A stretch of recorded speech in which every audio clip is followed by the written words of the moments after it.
Good morning, everyone. Good morning. Good Moed. We are learning Mishna Nedarim, Parak Aleph, Chapter 11, Mishna Ches, Mishna 8. Okay, so we've been talking about until now the laws that relate to a husband or a father canceling the neder of a wife or a daughter, and now we're not going to be talking about that, but talking about a different situation about the Nedarim that involve a husband and wife. Now, in this case, the case goes like this. The case here is where a man, through a neder, forbade his son. A man is forbidden to have benefit from his father-in-law. Things aren't going so well there, and he's not allowed to have benefit. Somebody made a neder to say that he cannot have benefit from the father-in-law. Either the father-in-law made the neder that his son-in-law cannot have benefit from him, or the son-in-law made a neder that he cannot have hana from his father. He cannot have benefit from his father-in-law. That's the situation. Situation here is there is a neder that affects the son-in-law that he cannot benefit from the father-in-law. Okay? Now, what's happening here is that nonetheless, he wants to give money to his daughter. It's his daughter.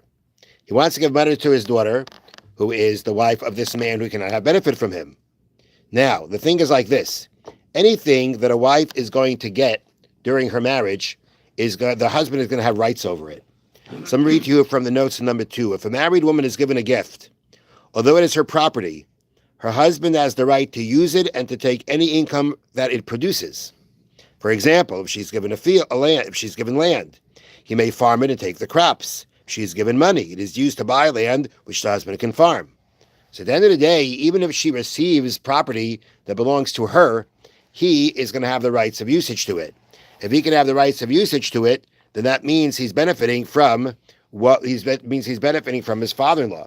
If he gives the gift to the daughter, and the son automatically gets right in that land of usage, then that means that he's benefiting from the father-in-law. He's not allowed to do that, but he wants to give money to his daughter. So how do you solve this problem?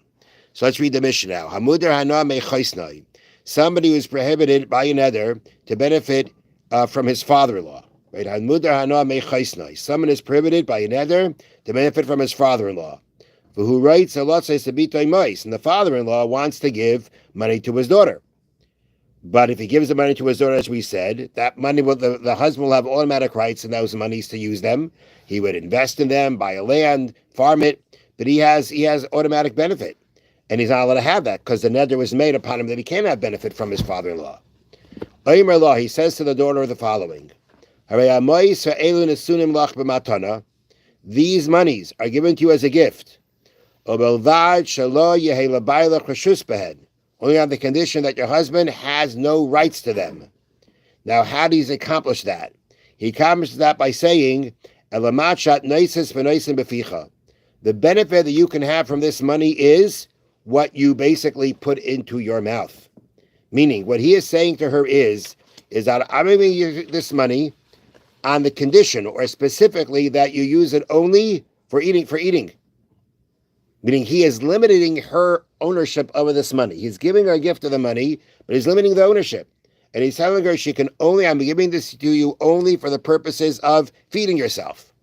Once he limits her ability, once he limits her ownership or her control over the money, then that means the husband does not get any rights in it. Let me read to you from the bottom. The way I explained it here.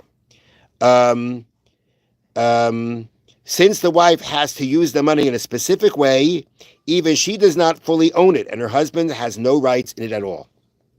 The money that she fully owns, he gets those rights of usage. The money she doesn't fully own it because basically the father said, I'm retaining ownership other than the fact that you can eat from it. So being that she herself does not fully own it, her husband has no rights in it either at all. And therefore, that is how he accomplishes giving the money to his daughter without his son-in-law having kind of any benefit from it. Because he doesn't. He has no rights to it whatsoever. And whether he tells her, I'm giving you this money only to eat from, or I'm only giving you this money for whatever specific purpose. Once he limits her ownership over this gift, then the husband does not have any rights in it. So therefore, if he wants to go ahead and get around the fact that his son-in-law cannot have benefit from him, but he wants to give his daughter a gift, He gives her the gift on condition that she only has a specific use to it. That will now limit her ownership because her ownership is limited. Therefore, the husband has no rights in it. Now, the Bartanura points out something interesting, specific to this case. There could be other cases too, but in this case, what happens is like this. If you're giving if you're giving a gift of money to the daughter, and you're saying you can only use the money for the purposes of eating. So now, does the husband have to feed her? She's got money now to feed herself. Does the husband have to feed her? No, he doesn't have to. Okay, so he benefited. Isn't he benefiting from this gift? Isn't that called benefiting? So says the Bartanura, basically, how are you benefiting him? You could say he's saving some money. You could say that he doesn't have to, you're saving him tircha, you're saving him effort. That's not called hana. That's not giving him benefit.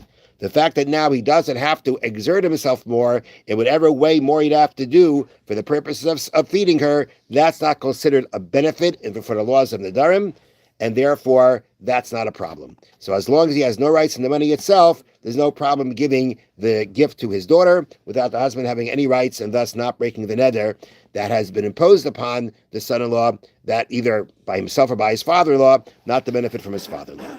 Have a wonderful day. Very good night. Good morning. Thank you. It sounds